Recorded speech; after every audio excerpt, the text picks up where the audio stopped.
Hello guys, welcome to our channel, and in this video I'm going to show you how to find nearby friends on Snapchat.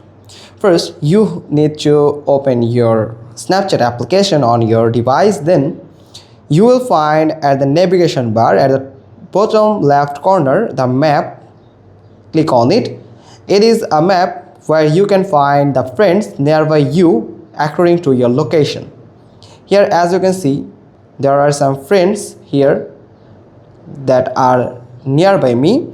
You just need to do a simple step. Click on this gear icon at the top right corner and make sure that the ghost mode is turned off on your Snapchat settings. Now click on turn off ghost mode for just my friends.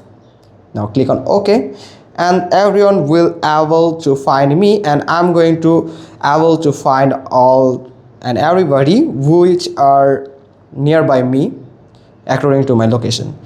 Here you can see your location and then the friends that are nearby you. You just need to simply click on it and you will find all the snaps that available for your friends, and you can find it by clicking on it, and that's how you can find nearby friends on Snapchat.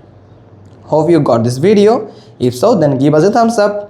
Don't forget to subscribe our channel, click on the bell icon, and we will get back to you soon with another informative video. Thanks for watching. Till next time.